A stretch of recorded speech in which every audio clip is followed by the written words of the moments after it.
magsiparito kayo, tayo'y magsiawit sa Panginoon, tayo'y magkaingay na may kagalakan sa malaking bato ng ating kaligtasan. Tayo'y magsiharap sa kanyang harapan na may pagpapasalamat, tayo'y magkaingay na may kagalakan sa kanya na may pag-aawitan.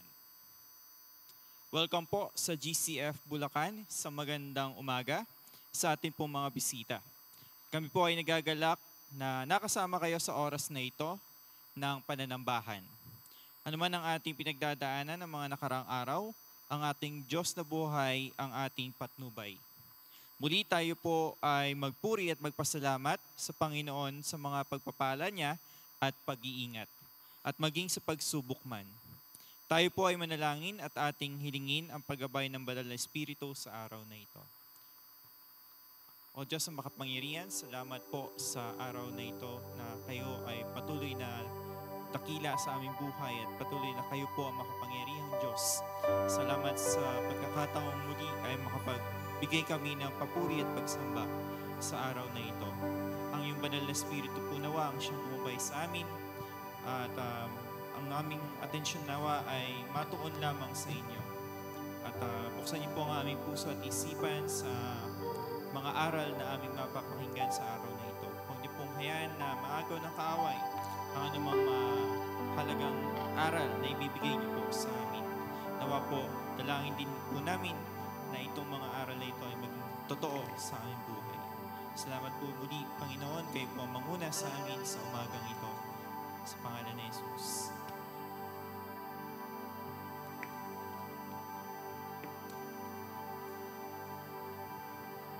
O Yahweh na aming Panginoon, sa buong mundo ay tunay kang dakila. Iyong papuri abot sa langit.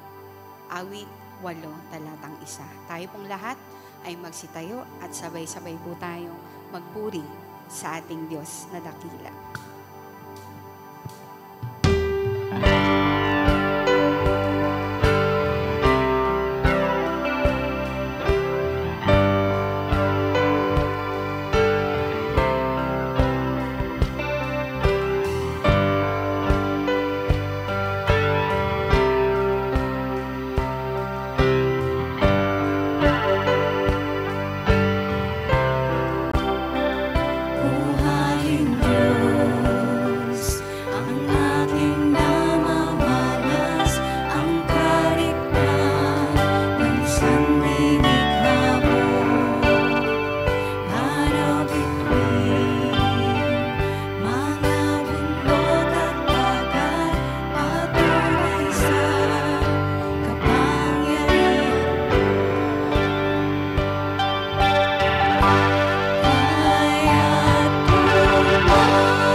Inadaki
Hallelujah. Dakila ka, aming Panginoon. Magandang umaga, GCF Bulacan. Napakabuti po ng ating Panginoon. Pwede po ba nating batiin yung atin pong mga kapatid? Yan, yung iba po, hindi natin nakita nung nakaraan dahil po sa pagbaha. Pero purihin ng Panginoon at talaga pong tayo ay dinala niyang muli upang makapagsama-sama. Salamat sa Panginoon sa panibagong buhay at kalakasan ng bawat isa po sa atin, sa kanyang patuloy na pag-iingat, pagmamahal, at bilang isang iglesia, patuloy nating dakilain at papurihan ng ating nag-iisa at katangi-tanging Diyos na buhay na hindi nagbabago noon hanggang ngayon. Tangi ang ating Panginoon lamang. Amen po ba? Sabay-sabay po tayong umawit sa Kanya.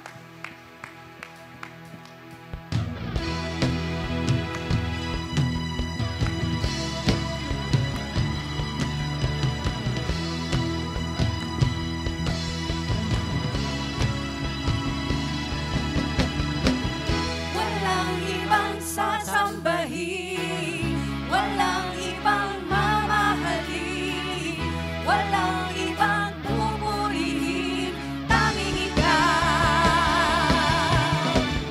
Walang ibang sasambahin, walang ibang mamahalin, walang ibang pupurihin, tanging ikaw, Panginoon.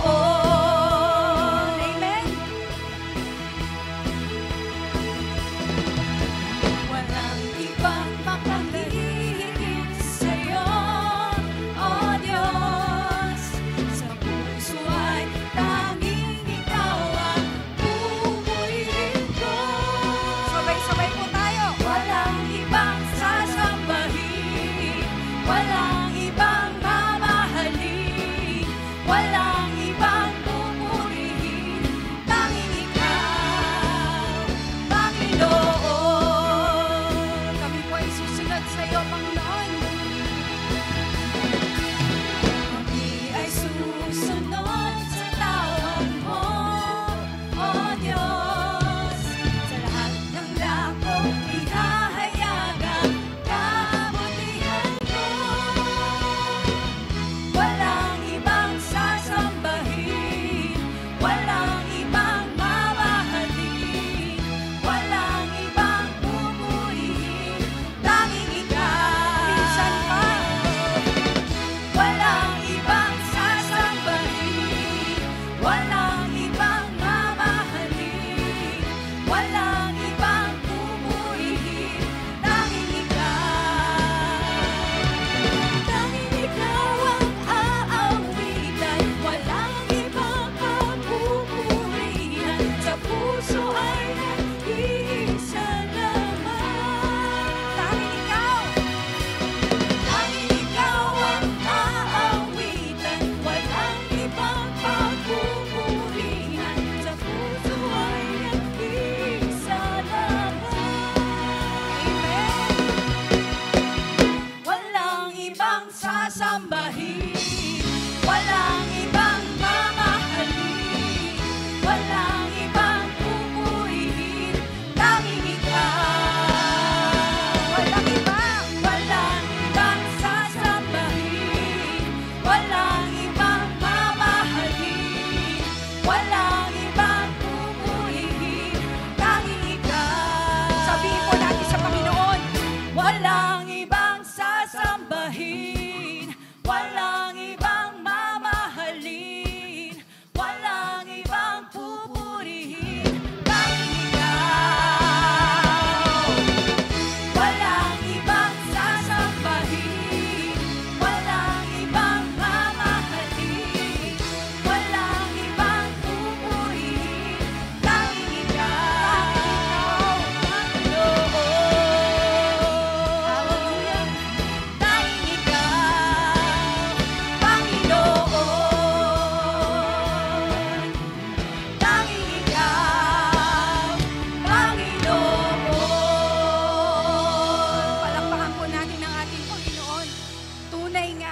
Wala tayong ibang sasambahin, wala tayong ibang mamahalin, at wala tayong ibang pupurihin, kundi ang ating Panginoon lamang.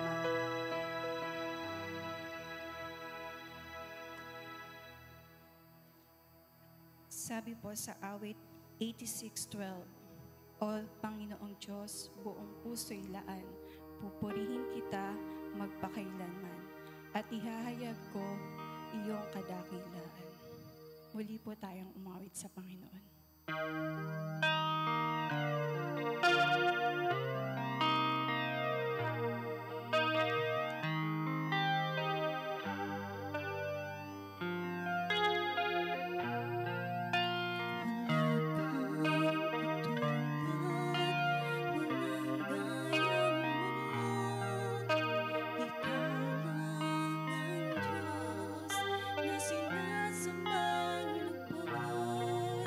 Sa paglipas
papuri at pagsamba. Amen. Manatili pong lahat ang nakatayo para po sa pagbasa ng kanyang banal na salita.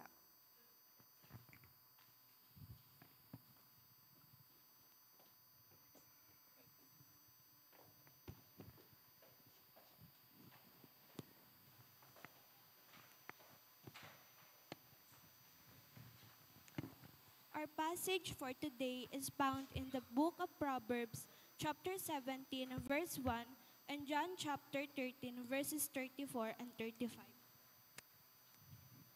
Proverbs 17:1. Better is dry morsel and quietness within than a house full of feasting with strife. John 13:34. A new commandment I give to you, that you love one another, even as I have loved you, that you also love one another. By this all men will know that you are my disciple, if you have one love one another. May God bless the reading of His word. You may now be seated.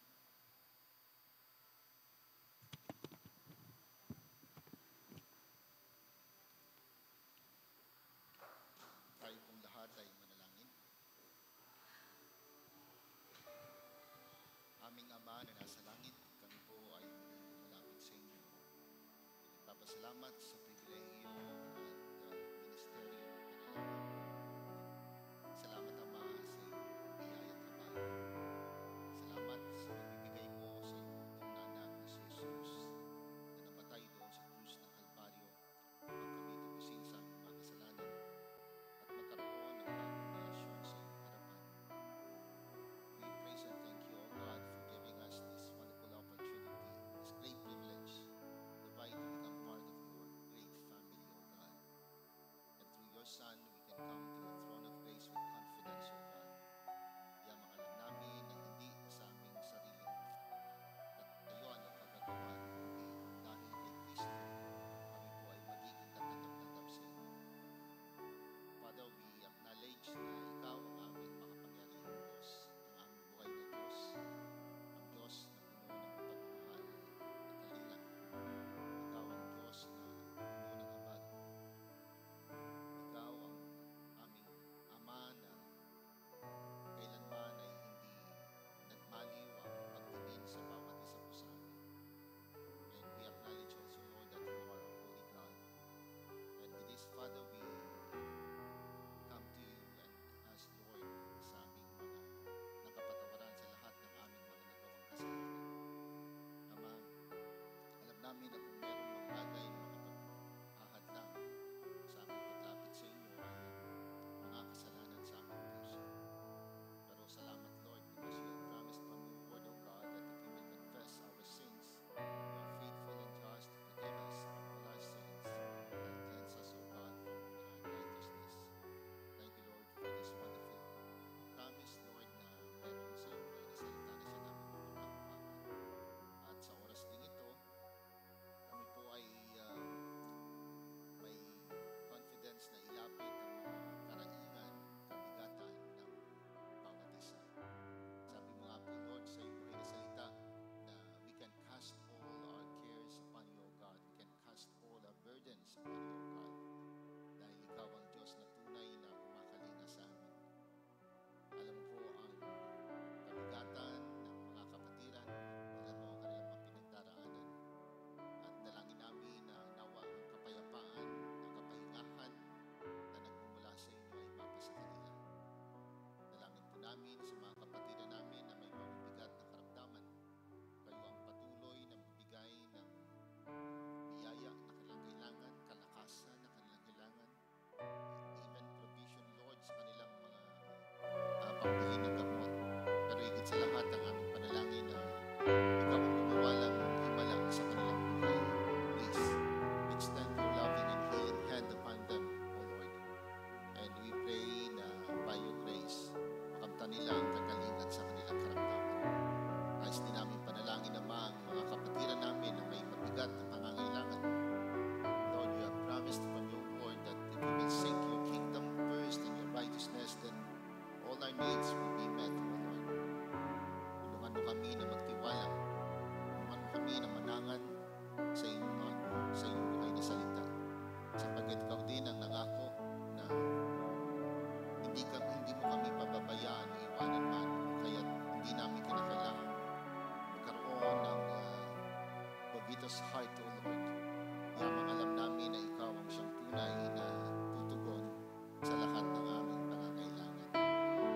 sa mga kapatiran na nanlalamig sa kanilang buhay pananampalataya, please Lord, kayo pong umipo sa kanilang puso. Muling manumbalik ang ingas, init sa kanilang buhay pananampalataya. Gamitin mo po ang pagsambang ito upang minsan pa ay makapanumbalik ang sigla ng kanilang buhay pananampalataya. Balik mo ang kagalakan ng kanilang kaligtasan. Balik mo ang kagalakan ng paglilingkod sa kanilang buhay. Balik mo ang kagalakan na makasama ka lagi sa kanilang buhay. At dalangin po namin naman na nawa kung meron man sa aming kalagitnaan na wala pa pong pagkakilala sa inyo, gamitin mo rin gamitin mo instrumento ang pagsambang ito na nawa magkaroon sila ng tamang relasyon, malalim na pagkaunawa, sino nga ang Diyos na aming sinasamba. At sa kabuuan ng pagsamba nito, Lord, samahan mo po ang lingkod sa mga aral ng mga na salita. Kaya alam namin naman na hindi sa aming sarili, kundi sa iyong biyaya lamang. Kaya ang aming kahilingan na Banal na Espiritu, ikaw po ang umipo sa puso at isipan ng iyong mga anak at tatabi na may kapapango ang mensahe ngayong umaga. Sa ikaluwalhati ng iyong dakilang pangalan, ito po ang aming panalangin sa pangalan ni Jesus. Amen. Magandang umaga po sa inyo lahat. Yan, parang mukhang maganda ang gising ah.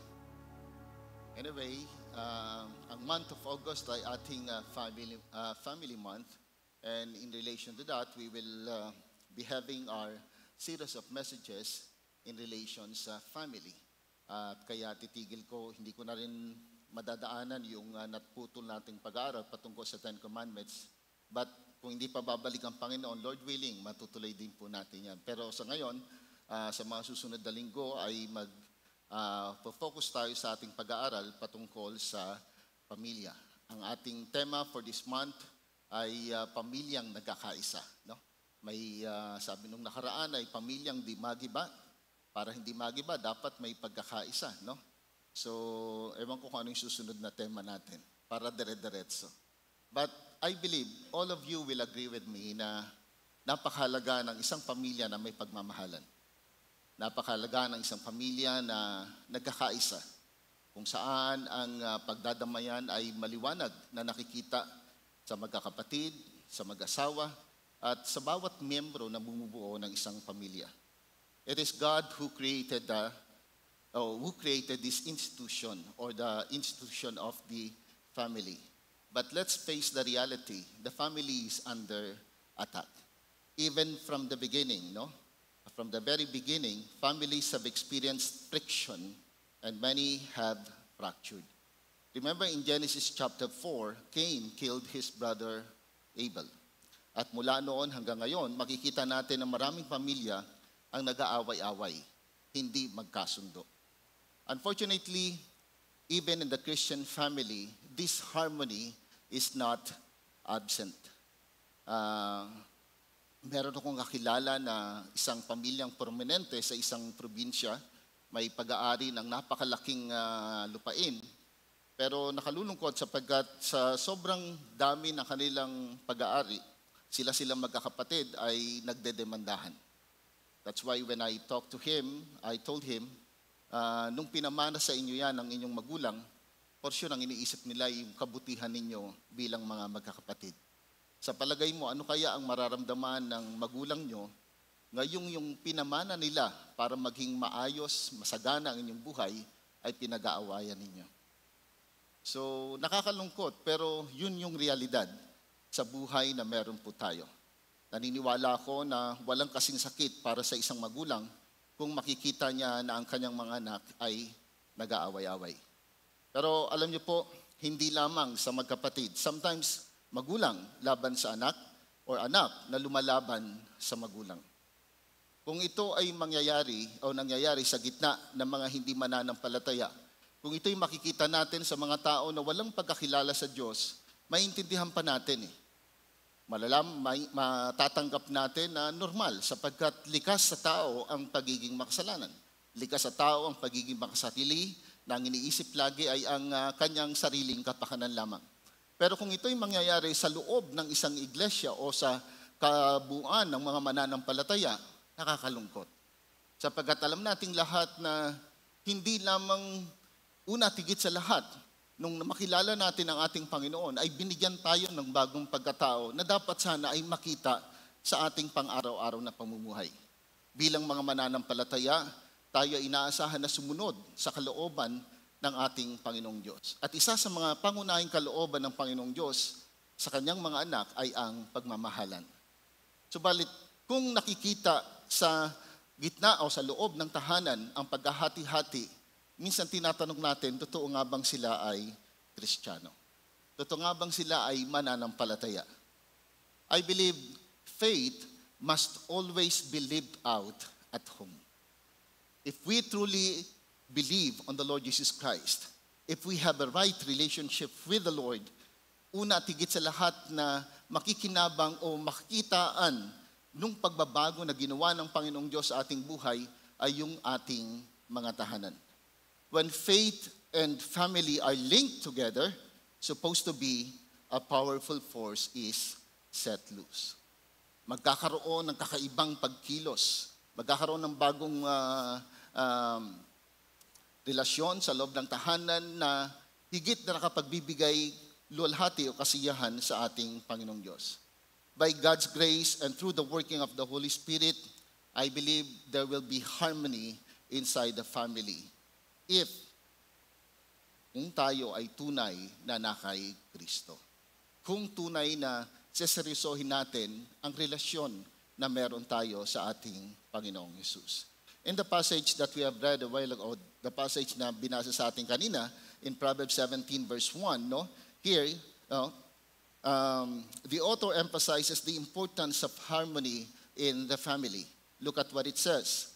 Better a dry crust with peace and quiet than a house full of feasting with strife. Better a dry crust with peace and quiet than a house full of feasting with strife. Now, Proverbs 17 verse 1 is called a better saying. Now, we all know na yung book of Proverbs ay tinatawag natin na wisdom book, kung saan makikita natin ang kakaibang karunungan na ipinapakita ng Panginoong Diyos sa pamamagitan ng tao na sumulat nito. At isa dito sa mga karunungan nila, pinapakita niya na merong mga bagay na kung titingnan mo ay napakapangit. Pero kung ikukumpara mo sa isang bagay, parang mas maganda pa siya. So, better saying. Parang pag sinabi natin, yung A is better than B. At madalas, itong saying na ito, sinasabi natin na, sabi nga natin kanina, parang yung A is hindi paano naging maganda ang isang tuyot na tinapay o lumang tinapay kung ikukumpara sa isang masaganang kainan. Kailan mas naging maayos o mas naging katanggap-tanggap ang isang tinapay na tuyo kaysa doon sa isang masarap na kainan. Pero pag tiningnan mo yung kabuuan ng salita, masasabi natin, oo nga, mas maganda nga na merong hindi kagandahan, hindi kasarapan na pagkain kung ang resulta naman ito sa buhay, sa kabuuan ay kapayapaan. So better a dry crust with peace and quiet than a house full of feasting. Sabi niya, mas maganda pa na merong tuyong tinapay doon sa loob ng tahanan kaysa naman doon sa isang tahanan na sagana pero nag-aaway-away. Would you agree with that? No. But look at this. Many times, yun ang inahanap natin. Parang tinitingnan natin na ang kasiyahan, ang kapayapaan kapag meron na tayong financial freedom. Pag nasa atin ang lahat. At nakakalimutan natin yung pinakamahalaga. So this morning, let me challenge you this once again. Gaano kahalaga na magkaroon ng pagkakaisa sa loob ng tahanan? Here, the book of Proverbs is telling us that no one who is a failure at home can claim success in life. If family life is miserable, all of life is miserable. Parang ang hirap sabihin na successful tayo, no? Pagka yung pamilya natin ay magulo. Tama po ba? So, meron ba sa inyo ditong nagnais na magulong tahanan? Wala naman siguro nag-pray na, Lord, bigyan mo kami ng isang tahanan na nag-aaway-away, no? Lahat tayo nagnanais ng isang maayos, mabuti na tahanan. Yun yung katotohanan. Pero ang tanong is, paano tayo magkakaroon ng isang harmonious family, no? Isang harmonious relationship sa loob ng isang tahanan. So, dalawang bagay lamang po. Number one, for us to have harmony inside the family, we must seek the will of God and His glory in the family. More than anything, kapag ang isang tao, isang babae at isang lalaki ay nagdesisyon na mag-asawa o magpakasal, usually ang pangarap nila, ang pinapangarap nila sa buhay ay magkaroon ng isang napakasayang pagsasama. Tama po ba? Kaya pag hindi dumating yung pinapangarap niya na yon, nandoon yung disappointment, nandoon yung desisyon na maghiwalay na lamang tayo. Paano kung ang layunin ng Diyos sa pagsasama, paano kung ang layunin ng Diyos sa pagsasama ay hindi yung kasiyahan ng bawat isa?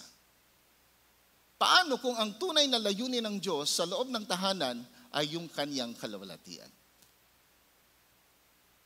Doon tayo madalas nagkakamali. Parang ang lagi nating iniisip, yung pakabig sa atin. Nakalimutan natin na tayo nag-i-exist for God's glory. And even inside the family, it should be the glory of God na siyang hanapin ng bawat isa po sa atin. Sapagkat kung ating obserbahan, no, madalas ang di pagkakaunawaan o away sa loob ng isang pamilya ay dahil na rin sa pagnanais natin na masunod yung ating sariling kagustuhan. At kapag hindi nasunod yung gusto ni tatay, magagalit. Pag hindi nasunod yung gusto ni nanay, magagalit. At ngayon, mas matindi, pag hindi nasunod ang gusto ng anak, mas lalong magagalit yan. So, imbes na hanapin natin yung gusto ng bawat isa, ang pinakamaganda pala, hanapin natin ano yung gusto ng Panginoong Diyos sa loob ng tahanan. So, if we want to have harmony in the family, it is wise and right to seek the will of God and His glory rather than our personal interest or will inside the family. In the passage that we'll be studying in Ephesians chapter 5 verses 22 to chapter 6 verse 4, ito rin yung tinalakay natin nung last year, pero hayaan nyo na isummarize ko siya at tingnan natin yung kahalagahan nito sa pagkakaroon ng isang maayos na relasyon. Here, Apostle Paul reminds us that we need to live wisely in this world.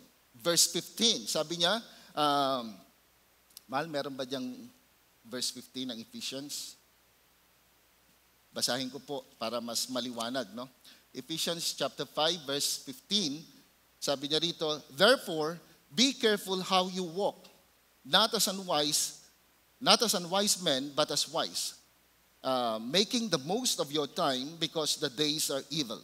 So then, do not be foolish, but understand what the will of the Lord is. Here, Apostle Paul is telling us, no? Sabi niya, mag-ingat kayo. Paano kayo dapat mamuhay? Sapagkat, sabi niya, maganda na mamuhay tayo ng may karunungan. Bakit? Sapagkat tayo ngayon na namumuhay sa magulong buhay o sasabihin natin na masamang panahon. Kaya napakalaga na tayo ay maging matalino. At ang kapansin-pansin nito, sabi niya, for us to be wise, we must seek the will of God. And in relation to the family, interesting, sapagkat verses 15 to 17, the exhortation is to be wise, live wisely. How to live wisely? Seek the will of God. If we will seek the will of God, sabi niya sa verse 18, and do not be drunk with wine, but be filled with the Holy Spirit. This is the will of God for you, Christian. Sabi niya, be wise, seek the will of God, and the will of God is be filled by the Holy Spirit. Why? Because if we will seek the will of God and we will be filled by the Holy Spirit, then look at the results. Verses 19 to chapter 6, verse 4. Harmony inside the family. Harmony inside the family. Verse 19, sabi niya, speaking to one another with psalms, hymns, and songs from the Spirit, sing and make music from your heart to the Lord. The first consequences of being filled by the Holy Spirit is kasiyahan sa ating puso, pagpupuri. no? Pag-awit para sa ating Panginoong Diyos. Verse 20, magkakaroon tayo ng grateful heart to the Lord. We will be contented. No? Sabi niya, always giving thanks to God the Father for everything in the name of our Lord Jesus Christ.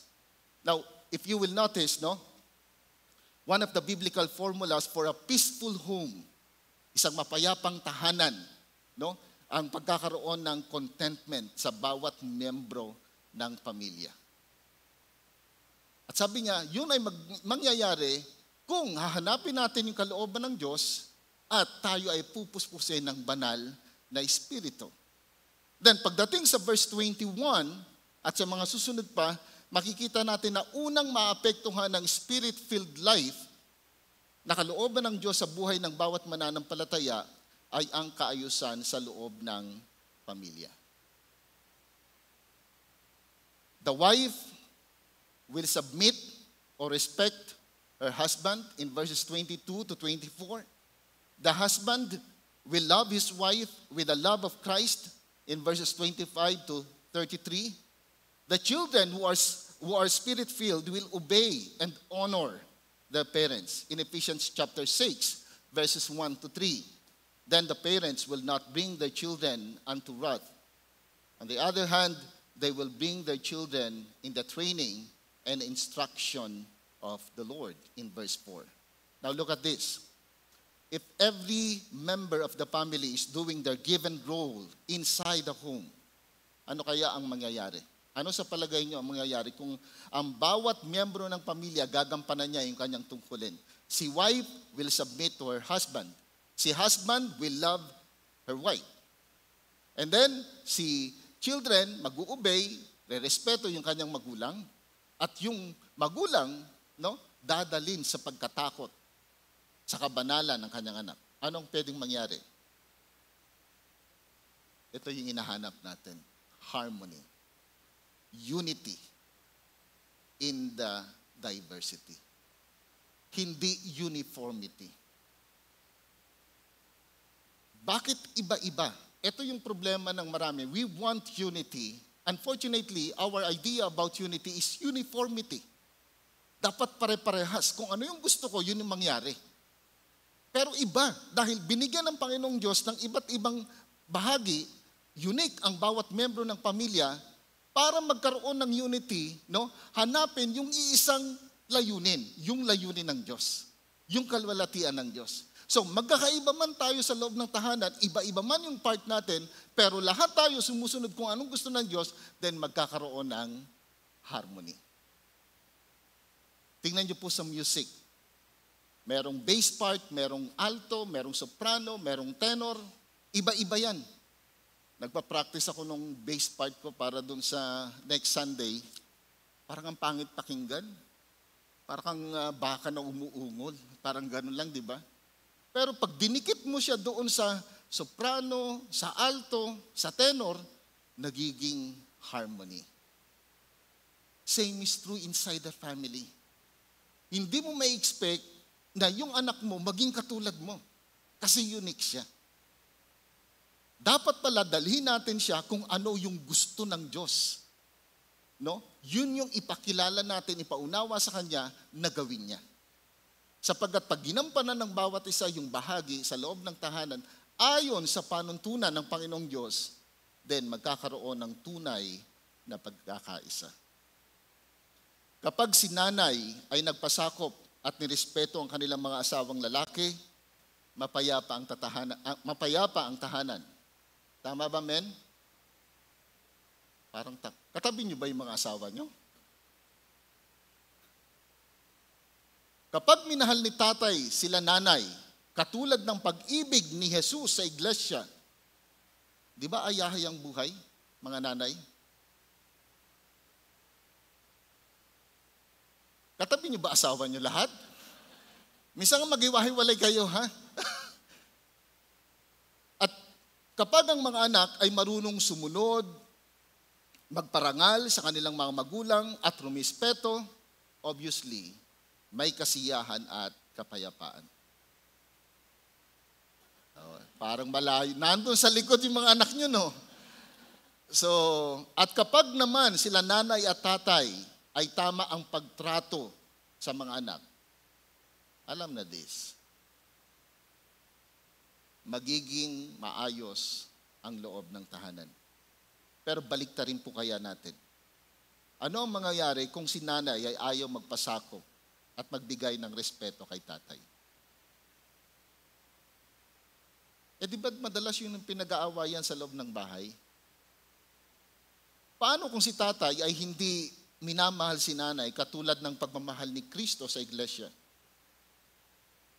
Eh di ba madalas ito yung sentimiento ng maraming nanay? Hindi na sila dinidate.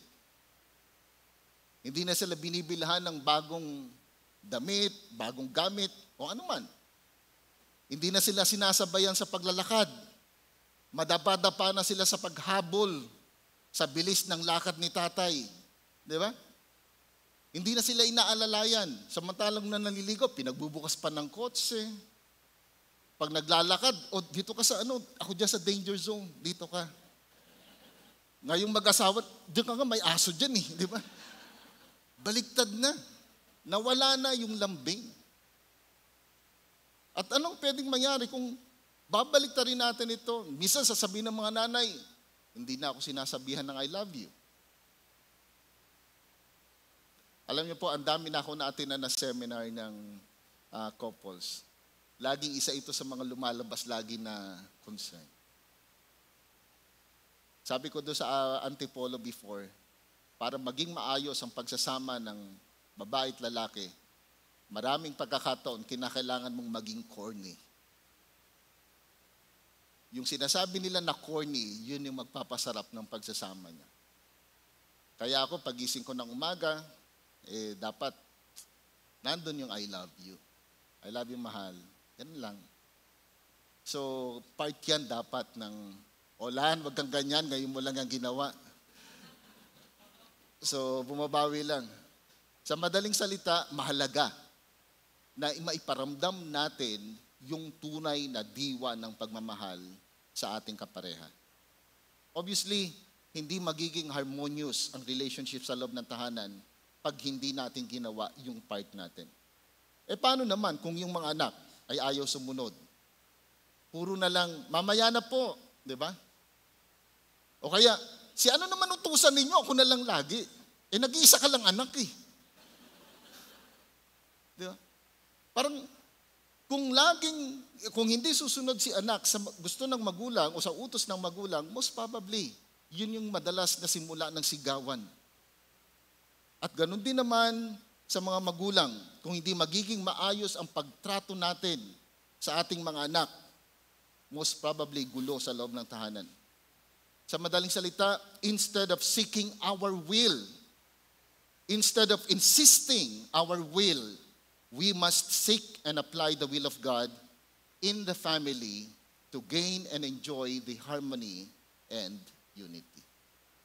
And what is the perfect will of God inside the family? Wives, submit to your own husband. Husband, love your wives as Christ loved the church. Children, obey and honor your parents. Parents, do not exasperate your children unto wrath. Sa kabilang banda, dalhin nyo sila sa pagkatakot, pagmamahal sa ating Panginoong Diyos. At pag ginawa natin yung part natin, then and only then magkakaroon ng harmony and unity inside the family. I will not elaborate Ephesians chapter 5 verses 22 to chapter 6 verse 4. Pero I hope na yung practical application of this verse, of this chapter, ay makuha po natin. Ang gusto ng Panginoong Diyos, maging matalino tayo sa pamumuhay. Para ako maging matalino, alamin ko kung ano ang gusto ng Panginoong Diyos. Ang kalooban ng Panginoong Diyos pala sa atin is to be filled by the Holy Spirit. Bakit yun ang kalooban niya? Sapagkat pag ang Holy Spirit ang naghari sa buhay natin, nagkontrol sa ating buhay, yung gusto niya ang mangyayari sa buhay ng bawat isa sa atin. And secondly, we must show love toward one another in the family. For us to have harmony and unity inside the family, we must show love toward one another in the family. Dito ako medyo mag-concentrate ng konti. In John chapter 13, verse 34 to 35, dito ay nakita natin, sabi ng Panginoon, "A new commandment I give unto you, love one another." Paano siya naging bago? Kailan pa siya naging bago? Sapagkat kung babalikan natin yung Shema, ito yung utos niya. Teach your children to love your God with all their heart, soul, and mind. No? Lahat, dati na itong utos. Utos na tayo ay magmahalan sa isa't isa.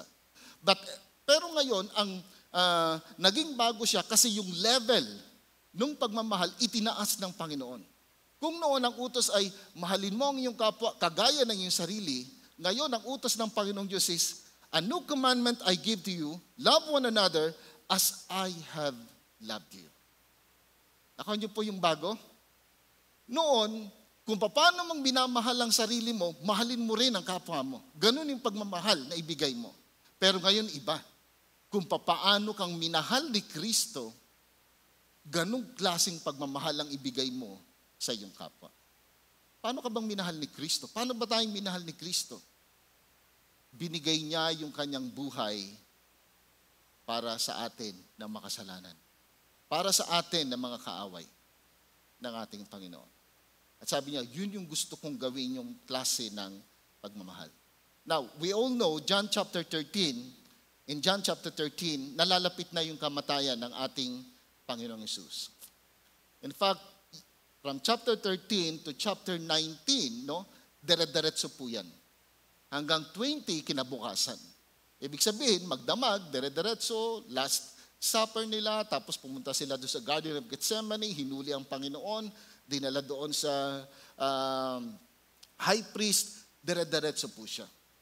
At dito sa John chapter 13, no, kung saan malapit na ang ating Panginoon na ipako sa krus o mamatay para sa ating mga kasalanan, isa sa mga paghahanda na kanyang ginawa ay ang paalalahanan ang kanyang mga disipulo na magmahalan sa isa't isa. And the Lord emphasized the people, or that people will know that they are His disciples if they will love one another. The reason why the Lord Jesus Christ emphasized, no, the importance of love doon sa kanilang kalagitnaan, sapagkat doon makikita ng mga tao na indeed sila ay nakay Kristo. It is natural or normal, no, na silang mga tagasunod ni Kristo ay magmahalan, magkalingaan sa isa't isa. On the contrary, kung sila ay mag-aaway-away, ibang mensahe yung kanilang iiwan o ipapakita sa mga taong nakapaligid sa kanila. Now, kunin natin yung context na yun, yung principle, ilagay natin doon sa loob ng tahanan. The principle is the same inside the family. People outside our family expect that we will love one another. Tama po ba? Inaasahan ng mga taong nasa labas, dahil tayo'y pamilya, tayo ay magmamahalan. But unfortunately, sometimes, mas mahal pa natin yung ibang tao kaysa sa ating pamilya. Unfortunately, mas marami tayong time sa ibang tao kaysa sa ating pamilya. Mas natutulungan pa natin ang ibang tao kaysa sa ating pamilya. I'm not saying na wag tayong tumulong sa iba because we are commanded in Galatians chapter 6 verse 9 to 10. If we have the opportunity, no, tayo ay tumulong sa ating kapwa. But my point this morning is this. Expected, normal, sa isang pamilya ang magtulungan, ang magmahalan. Kung meron mang una't higit sa lahat na makakaramdam ng pagmamahal natin, yung pamilya po natin. Kaya nga sa GCF Bulacan, sinasabi natin na pamilya tayo. Na dapat yung pagmamahalan, obvious sa atin. Dahil kung ang makikita ng mga nasa labas, tayo sa loob ng iglesia, nag-aaway-away, sabi nila, kala ko ba pamilya yan? Para sa mga tao na nasa paligid natin, normal na umayon tayo doon sa pagkatawag sa atin. Sa bagong nilalang na ibinigay sa atin ng Panginoon, banal sa kanyang harapan, magmahalan. Same is true inside the family. Madalas, mas madali pa tayo magpatawad sa ibang tao kaysa doon sa miyembro ng ating pamilya. Kung sinisiraan mo ang iyong kapatid o magulang sa ibang tao, hindi yan pagmamahal. Alam mo, yung kapatid ko na yon, napakasama ng ugali. Kung nilalamangan mo ang iyong kapatid, hindi yan pagmamahal. Kung iniisip mo lagi, puro pakabig, hindi yan pagmamahal. Kung sinasaktan mo lagi ang damdamin ng iyong mga magulang at wala kang pakialam sa kanila, ganun din sa iyong mga kapatid, hindi yan pagmamahal. Kung nahihirapan kang mahalin ang iyong pamilya, sabi nila, ituring mo na lang nakaaway. Kasi ang utos ng Panginoong Diyos, mahalin mo ang iyong kaaway. What is my point? Wala kang lusot. Kahit na anong klase ng relasyon, babalik at babalik tayo sa utos na magmahalan. Why? Sabi niya, even your enemies, love them, bless them, pray for them. Then how much more yung miyembro ng pamilya? And by the way, sa katotohanan, sa bandang huli, marirealize natin na pamilya mo pa rin ang iyong matatakbuhan o masasandalan pagdating sa dulo. Marirealize mo pa rin, o marirealize mo bandang huli, na iiwan ka ng maraming tao, pero yung pamilya mo, hindi ka niya iiwan. Kaya mga kapatid, no, kung merong mang pagmamahala na dapat makita, una na doon sa loob ng tahanan. So paano natin mapapakita ang ating pagmamahal sa ating pamilya? Gusto kong mas maging practical po ngayong umaga. Una sa lahat, hindi ito kasama doon sa nakalista, pero I believe ito ay napaka-importante, lagi natin silang isama sa panalangin. Huwag na nating antayin na mangyari o may mangyaring hindi maganda bago natin sila isama lagi sa panalangin. Inuna ko yung prayer sapagkat there's a tendency for all of us na last resort natin yung prayer. But if we want to have harmony and unity inside the family, supposed to be ito yung una. Lagi nating isama sa prayer yung ating pamilya. Yung ating esposo at esposa, yung ating mga anak, no? Kasama lagi sila sa panalangin. Yung mga magulang nyo, mga kabataan, when was the last time na pinag-pray nyo si tatay at si nanay? When was the last time na pinag-pray nyo na bigyan nyo ng lakas, talino ang aking tatay sa kanyang paghahanap buhay? When was the last time na pinag-pray nyo na nawa lagi silang magmahalan sa isa't isa? Minsan dahil normal siya na nangyayari, magkakasama kayo sa loob ng tahanan, nakalimutan natin yung importance ng panalangin. We really have to pray for one another. So unang-una para magkaroon ng harmony and unity inside the family, dapat prayer. Ulitin ko ulit, huwag na nating antayin na may mangyaring hindi maganda bago natin paliguan ng panalangin ng ating pamilya. Remember in Garden of Gethsemane, bago dumating yung paghuli kay Jesus Christ, anong ginawa ng Panginoon? Garden of Gethsemane. Nag-pray. Kasama siya si Peter, si John, at saka si James. Naalala niyo yung ginawa ni James, Peter, and John? Natulog. Si Jesus Christ 3 times na nag-pray bago dumating yung mga tao. Pagkatapos manalangin ni Jesus Christ, ano ang nangyari? Dumating yung mga tao na uhuli sa kanya, mapayapa ang Panginoon. Pero si Peter na natulog, pagdating ng mga tao, iba yung kanyang reaction. What is my point? Kung paliliguan natin ang panalangin ng ating pamilya, yung problema, sabi nga doon sa mga lessons natin noong nakaraan, part yan ng pagkatawag sa atin eh. Pero pag dumating siya, dahil tama yung relasyon natin, meron tayong malalim na relasyon sa Panginoong Diyos, magiging tama din yung pagtugon natin. So kaya umpisa pa lang, dapat paliguan na natin ng panalangin. Now, ito yung 7 bagay na ating titingnan o practical na paraan. Pero wag po kayo mag-alala, mabilis lamang po ito. Number 1, be sensitive for the needs of your family. Be sensitive for their needs. And when we talk about needs, malawak po siya. Merong physical needs, merong emotional needs, merong relational, no? Financial, and most especially, spiritual. Be sensitive.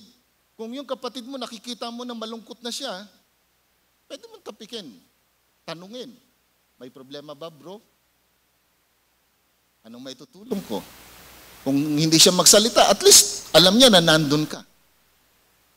Pinaparamdam mo sa kanila na bilang pamilya, nag-aalala ka sa kanila. Sensitive ka na meron silang need.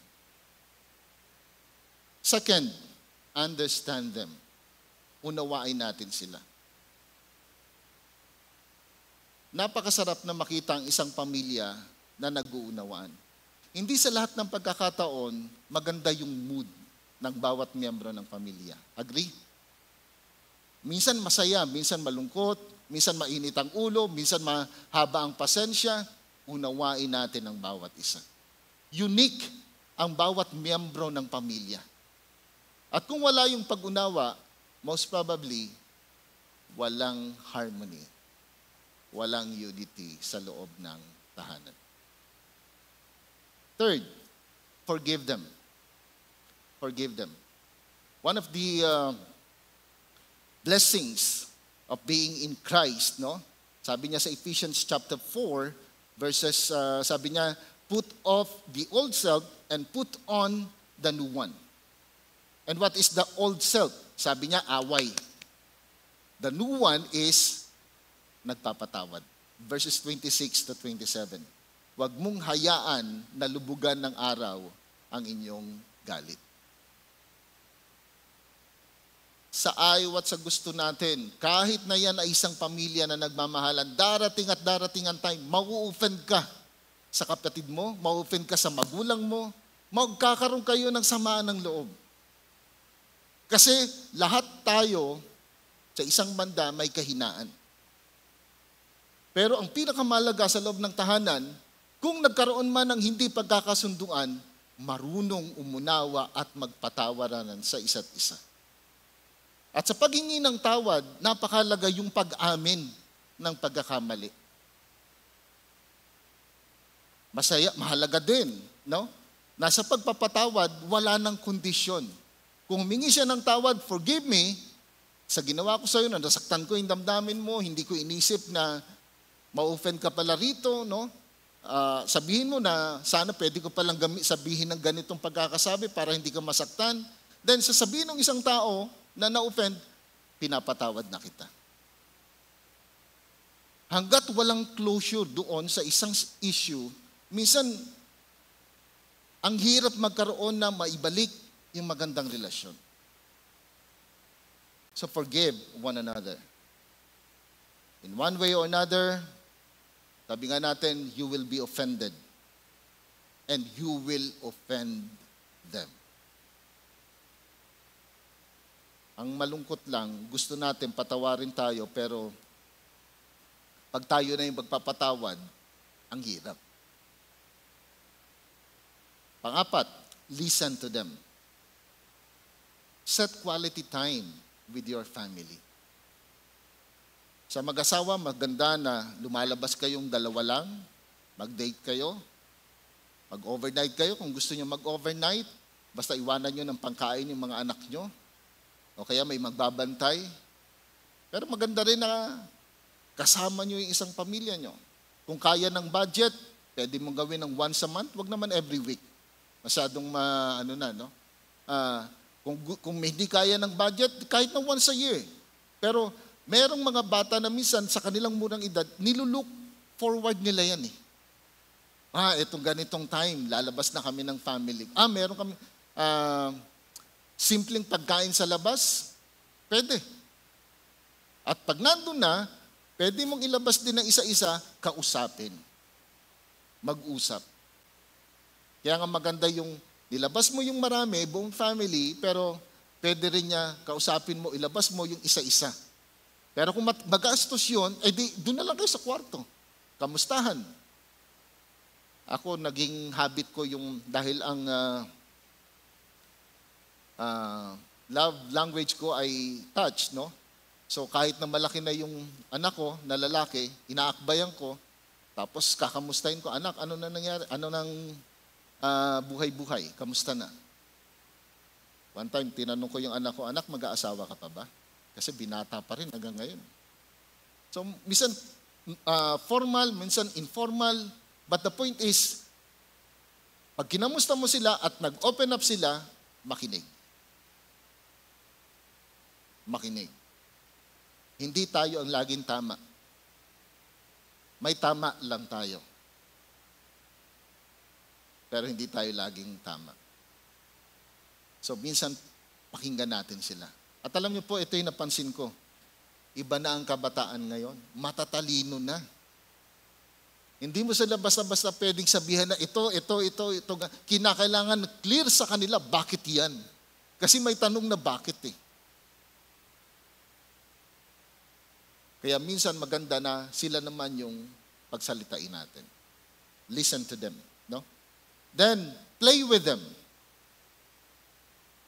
Ito yung isang problema ng panahon natin ngayon dahil masyado na tayong bombarded ng mga gadgets. Yung mga kabataan ngayon, pwede nang mabuhay na mag-isa doon sa isang sulok. Di ba?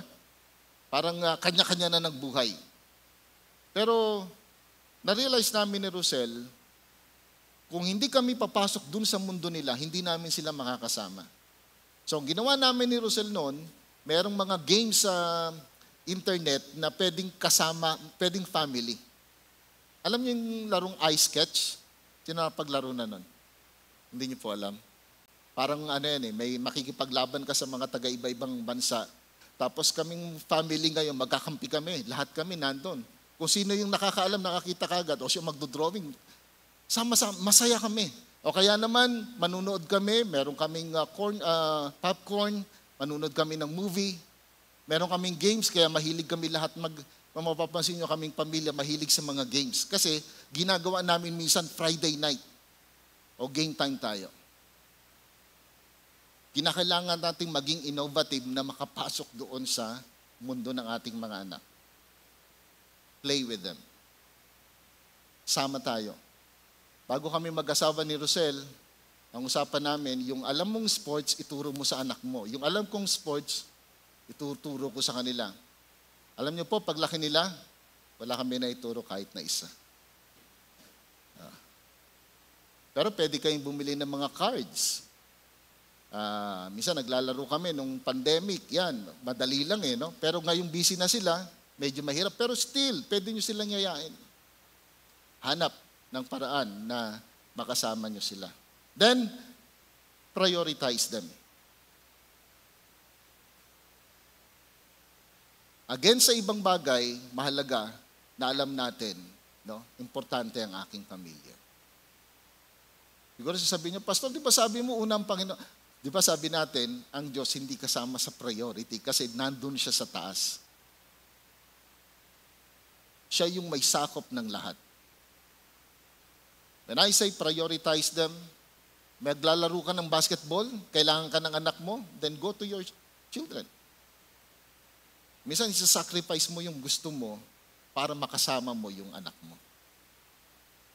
I see to it, lumaki ako na walang tatay. At age of 7, iniwan ako ng tatay namin ng ibang bahay. Nung ako'y mag-asawa na, sabi ko, Lord, ayoko pong mangyari sa amin ni Rosel, yung nangyari sa family ko. And I see to it na lahat ng mga special activities o special moments sa life ng anak ko, present ako. So sa loob ng sa school nila, na everyday ihatid ko sila, susunduin, kasi gusto ko maramdaman ng anak ko na anak, nandito ako para sa'yo. Pag meron silang special activity sa loob ng church, o kaya merong awarding o anything, papaalam ako na pasensya na, kinakailangan kong pumunta doon sa anak ko. Nung last time, umatin kami doon sa concert ng anak namin, sa batong lugar na to pinuntahan natin, Rosel, nakalimutan ko kagad. Anyway, kung saan man yon, so punta kaming buong family. Support para dun sa kuya. Sila Gege, bumaba, tapos kaming lahat nandoon. Kasi gusto kong maramdaman ng anak namin na nandito kami. Una kayo sa aming buhay. And yun din yung reason kung bakit every Sunday, after ng service, umuwi ako ng Antipolo. Ayoko maramdaman ng aking anak na iniwan na namin siya ng tuluyan doon sa loob ng Antipolo. O doon sa lugar ng Antipolo. Prioritize our family. Then lastly, tell them you love them. Tell them you love them. Bakit ko ito nilagay sa huli? Nakakalungkot kasi minsan, nahiya tayong sabihin natin na mahal natin sila. Kasi malaki na di ba? Kasi nakukornihan pag sinabihan ko Tapos tingnan nyo ito. Pag nawala yung mahal natin sa buhay, tsaka tayo magpo-post. I miss you, Mama. I miss you, Pama. Mahal na mahal. Ba't hindi mo sinabi nung buhay pa? Ngayon, hindi niya na naririnig yan. Hindi niya na mararamdaman yan. Sabihin mo ngayon kung mahal mo siya. And that is the reason, hindi ako bakla. Kahit yung mga lalaki na yan, sinasabihan ko ng I love you. Kasi ganun ko sila sasabihan. Pag wala na sila, yun yung problema natin. Sabi natin, mahal kita, pero ayaw nating iparamdam na mahal natin sila. Katabi mo si Rhoda, baka mamaya, makasampal tayo. Anyway, that's the idea. If you love your family, tell them. Di ba? Sabihin mo sa kanila. At sa pag-aaral, kalimutan ko si Josh McDowell, matandang author ng book. Sabi niya, sa pag-aaral nila sa US, maraming mga kabataan, usually ang kanilang practice by age of 18, lalabas na ng kanilang tahanan. Sabi ng mga pag-aaral nila, marami daw mga kabataan, kapag lumalaki, pinupush nila yung magulang nila pag ini-embrace nila. O kaya naman ay sinasabihan nila ng sweet words, ayaw. Pero sa kanilang pag-aaral, yung pala yung inahanap ng mga kabataan. Maraming kabataan ang napapariwara dahil hinahanap nila yung bagay na yun sa ibang bagay, sa ibang tao. Ginagawa nilang pinupus nila yung kanilang magulang sapagkat nahihiya sila dahil hindi ito yung ginagawa ng iba. Para sa kanila, hindi ito yung normal. But beloved in the Lord, ito yung normal nating buhay. Mahalin natin ang bawat isa, una na ang ating pamilya, iparamdam natin, mahal natin sila. Sabihin ninyo na mahal nyo sila. So sa mga anak na nandito ngayon, kailan nyo sinabing mahal nyo ang inyong magulang?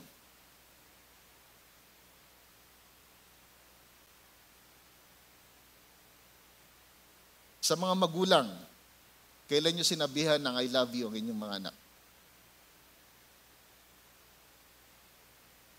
Mga tatay, nasasabihan nyo pa ba ng I love you yung mga asawa nyo?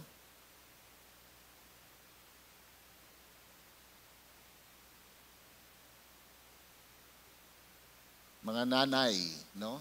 Sabihan nyo ng I love you din ang inyong mga asawa.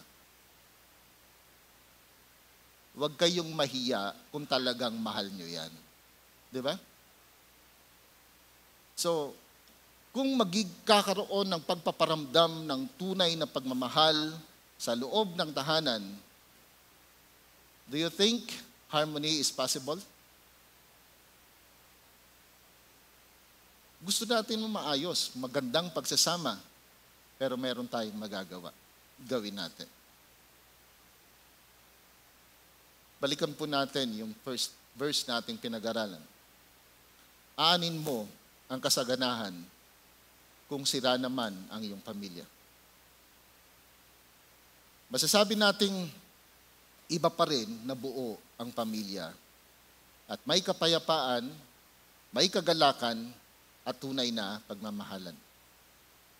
Maring hindi ganon kasagana ang buhay, pero iba ang tunay na kasiyahan ng isang pamilya na tunay na nagmamahalan. Just what I have said in our introduction, Walang tao ang hindi naghangad o nangarap ng isang maayos at pinagpalang pamilya. Yes, lahat tayo gusto natin ng harmony inside the family. And for us to experience that, we need to seek God's will in our family and obey it for His glory. And secondly, we must show love toward one another. Pag ginawa natin ang bagay na ito, by God's grace, sa tulong ng Banal na Espiritu, magkakaroon ng tunay na harmony, magandang pagsasamahan sa loob ng pamilya, at magkakaroon ng tunay na pagkakaisa. At kung magkakaroon ng pagmamahalan, magandang relasyon sa loob ng tahanan, magre-reflect din yan sa ating iglesia. I hope and pray ng message na ito ay magbigay ng hamon, paalala sa bawat isa po sa atin. Pagpalain tayo ng Panginoon. Let's pray. Aming Ama na nasa langit, salamat po sa praktikal na paalalang ito mula sa iyong buhay na salita. Dalangin namin ang pagkilos mo sa buhay ng bawat isa po sa amin. Lord, ikaw po ang nagtakda ng pamilya. At kung merong mang bagay na makapagpapaganda, makapag-iingat sa loob ng isang pamilya, walang iba kundi kayo, Ama. Kaya nga po ang panalangin namin, tulungan mo kami na hanapin yung kalooban mo, yung gusto mo sa loob ng tahanan.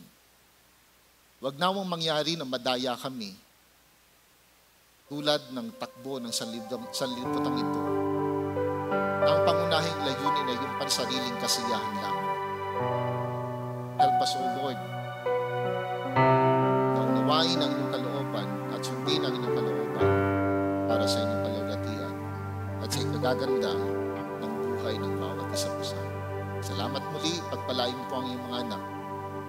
At kung meron man sa aming kalagitnaan ngayon na may mabigat na suliranin sa loob ng kanilang tahanan, gusto kitang ipanalangin ngayong umaga. Mari mo bang itaas ang iyong kamay habang nakapikit ang bawat isa? Salamat sa mga kamay na yan. Salamat po. Meron pa po ba? Gusto nyo kayong ipanalangin? Salamat. Ama, kayo yung nakakakita po sa mga anak mo sa pag-acknowledge nila sa kanilang kabigatan para sa kanilang tahanan. Kung meron naman pong tunay na nagmamahal at kumakalinga o nag-aalala, walang iba kundi kayo po, Ama. Sa iyo po pinagkakatiwala ko ang mga pamilyang ito. Tulungan mo po ang mga magulang, bigyan mo sila ng wisdom, bigyan mo sila, Ama, ng habag na kanilang kailangan, biyaya na kanilang kailangan, kung paano nilang mapapangunahan ng kanilang mga tahanan. Ganon din ang mga anak, tulungan mo po sila, Ama. Hindi ko alam kung ano yung pinagdaraanan ng bawat isa, but we commit them to you, O Lord. Have mercy on them, O Lord. Dalangin ko po, Ama, ng kapayapaan at kagalakan at ang tunay na diwa ng pagmamahalan ay mapasa kanilang lahat. Sa iyo po, Ama, pinagkakatiwala namin ang lahat ng ito sa pangalan ni Jesus. Amen. God bless po sa inyo lahat.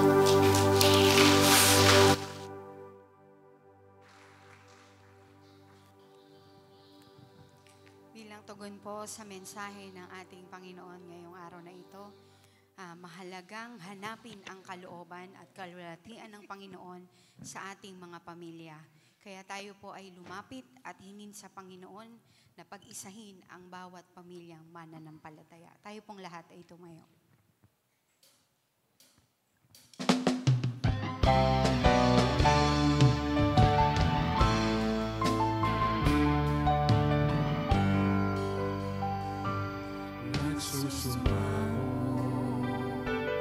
Nagpapakumbaba,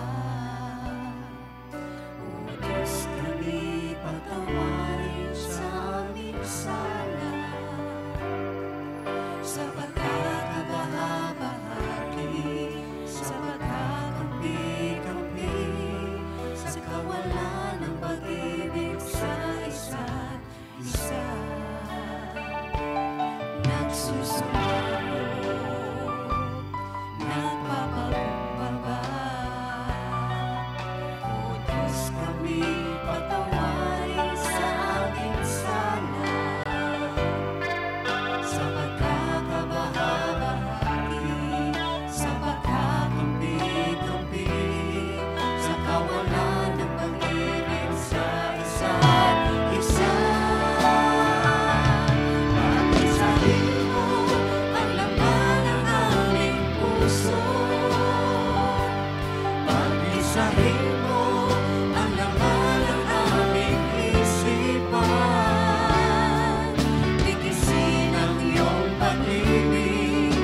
Ngayon po ay second Sunday of the month, kaya po tayo ay may second envelope para sa ating intended for mission.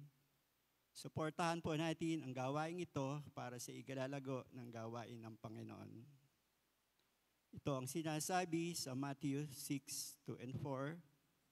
Kaya nga, kapag nagbibigay ka ng limos, huwag mo nang ipagmakaingay ito na gaya ng ginagawa ng mga mapagkunwari sa mga sinagoga at sa lansangan upang sila'y purihin ng tao. Tandaan ninyo, tinanggap na nila ang kanilang gantimpala. Sa halip, kapag nagbibigay ka ng limos, huwag mo nang ipaalam ito sa matalik mong kaibigan. Gawin mong lihim ang iyong pagbibigay ng limos sa iyong ama at nakikita ang kabutihang ginagawa ng lihim sa iyong magbibigay ng gantimpala para sa iyo. Tayo po ay mag-alay upang mapapurihan natin ang Panginoon, hindi tayo upang mapurihan ng tao. Tayo po ay manalangin. Aming Ama at aming Diyos, maraming salamat po sa araw na ito na muli patuloy kaming pinagkaisa, Panginoon, pangsambahin ka, O Diyos, sa Espiritu at katotohanan. Maraming salamat, Ama, sa buhay at kalakasan, sa kahabagan panawagan mo sa bawat isa sa amin, sa patuloy mong katapatan, kabutihan, Panginoon, sa bawat isa. Tunay nga po ang lahat ng aming kalakasan, lahat ng aming mga pinagmumula ng mayamang biyaya sa inyo, Panginoon, nagmumula. Kaya Ama, sa oras na ito, patuloy mong buksan ang aming puso, patuloy mong kausapin ang bawat isa, na nawa, Panginoon, patuloy kaming maging matapat, dahil kayo po, Panginoon, ang unang maging matapat sa aming mga buhay. Dakila naming Diyos, dalangin namin ang aming mga iba't ibang mga resources. Kayo, Panginoon, ang patuloy na magpala. Dalangin namin, Panginoon, kayo ay maitaas lamang sa pagbabalik namin ng para sa inyo, Panginoon. At maaming mga biyaya, Panginoon, na nagmumula sa inyo, O Diyos. Patuloy mong pagpalain ng bawat isa. Patuloy mong kayo, Panginoon, ang aming maparangalan sa walang hanggang kabutihan at katapatan niyo sa bawat isa. Dalangin namin ang lahat ng malilikom ay patuloy na maggamit, Panginoon, para sa ikalalawak pa ng iyong gawain na ipinagtiwala mo sa amin dito sa lupa. Sa inyo po namin binabalik ang lahat ng papuri, luwalhati sa pangalan ni Jesus. Amen. Kung nais po ninyong magkaloob ng inyong mga tithes and offering through online and mobile banking platforms, maaari po kayong maghulog sa mga bank accounts natin na makikita sa screens. Maraming salamat po.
family, we join hearts together, lifting praises to the Father above.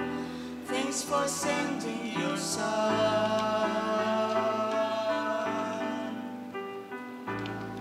We stand here together, holding in our hearts a life-giving treasure. We will share it at the cost of our lives.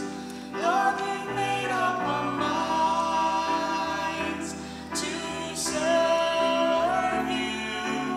Choose you this day. Tell me, who will you serve? Let nothing stand in your way to give the praise he deserves. As for me and my house, we will serve the Lord, the Lord. Through the heat of the day, we will join in the fight till he takes us away, until our faith becomes sight. As for me and my house, we will serve the Lord, the Lord. We will serve him, we will serve him, we will serve him, for he is worthy. Serve him, we will serve him, we will serve him, for he is Lord of all.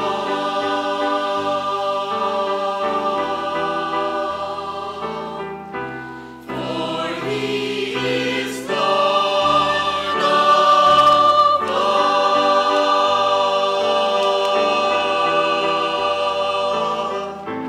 We will serve him, for he is Lord of all.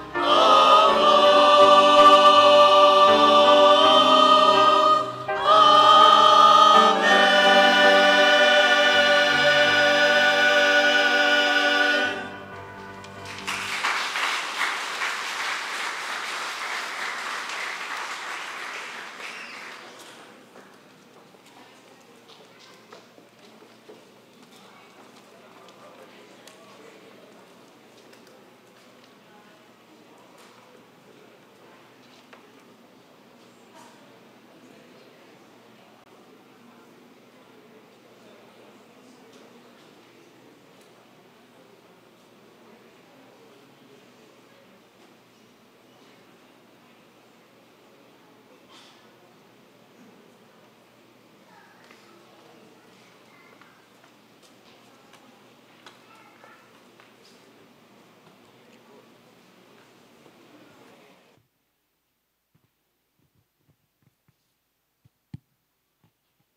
Kami po ay labis na nagagalak at nagpapasalamat sa mga bisitang dumalo sa araw na ito. Maaari lang pong tumayo kapag natawag ang inyong pangalan at manatili pong nakatayo upang ma-welcome ng ating mga kapatiran. Ating tinatawagan si Ivy Salamonte, Gabriel Salamonte, ayan po sila. Euphorcina Vasquez, at Ice Vasquez. Ayan. Kung may bisita pa po tayong hindi natawag, maaari po sanang tumayo rin. Meron pa po ba? Okay. Kung wala na po, maaari na po maupo ang ating mga bisita. Huwag muna po kayong umuwi pagkatapos ng ating pananambahan. Anyanahan po namin kayo sumandali sa ating visitors lounge. Maaari din po kayong dumalo sa ating fellowship pagkatapos namin kayong makausap. For our announcements, binuksan na po natin muli ang ating coffee ministry sa Convention Municipal Ground tuwing Sabado, ika-6 ng umaga hanggang ika-7 at kalahati ng umaga. Nangangailangan po tayo ng mga counselors, para sa magbabahagi ng mabuting salita. Kailangan din po natin na makakatuwang sa pagpiprepare ng pagbibigay ng free coffee sa mga tao doon. Kaya tinanyanyahan po natin ang bawat isa na maging bahagi ng gawain ito. Pagkatapos po nito ay sabay-sabay po tayong babalik dito sa GCF para naman sa ating discipleship training. Ang atin pong Family Day ay gaganapin sa August 28 mula ika-9 ng umaga hanggang ika-3 ng hapon. Sama-sama po tayong kapamilya, kapuso at kapatid sa selebrasyong ito. Ito po ay Pat Bless, kaya bawat pamilya po ay magdadala ng pagkain na maaaring i-share sa iba. Muli niyan po natin ang lahat na dumalos sa ating prayer meeting tuwing Miyerkules, ika-7 ng gabi dito sa ating simbahan. Maaari din po kayong dumalo via Zoom. Makikita po ang Zoom link sa ating GCF-B Family Activities Group Chat. Inanyanyahan din po ang lahat na dumalo sa discipleship training na ginaganap tuwing ika-8 hanggang 10 ng umaga tuwing Sabado dito sa ating church. Salamat po sa inyong pagdalo. Magkita-kita po tayo muli sa susunod na linggo. God bless po.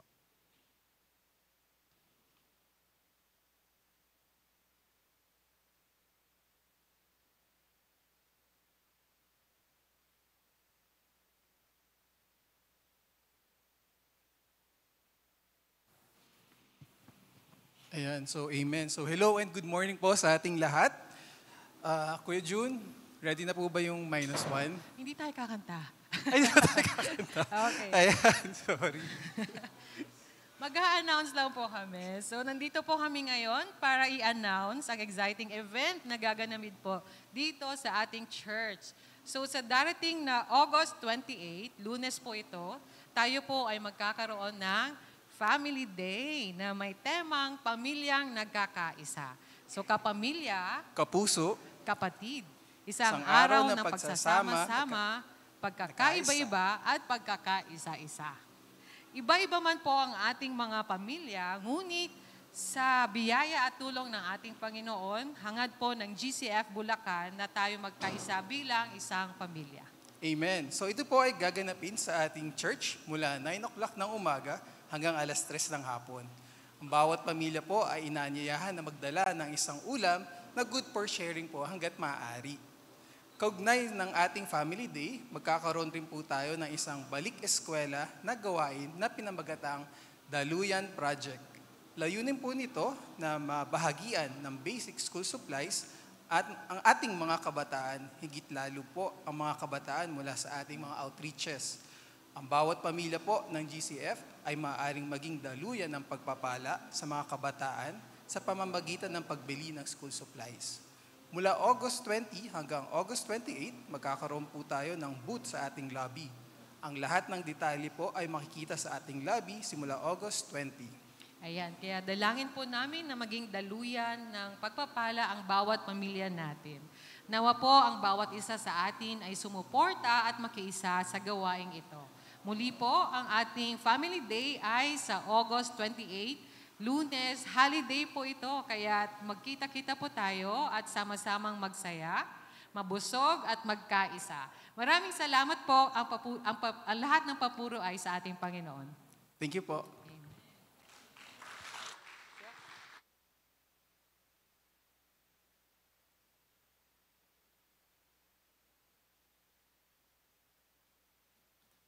Nanyahan ko po ang lahat na magsitayo para sa ating pangwakas na panalangin.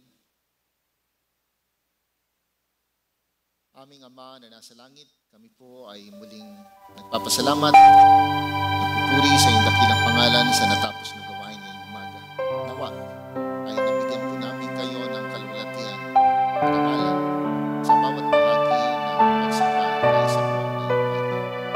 Ikaw lamang nawa ang tunay na mabigyan ng parangal sa gawain ito. Maraming salamat din sa pagpapala na ibinigay sa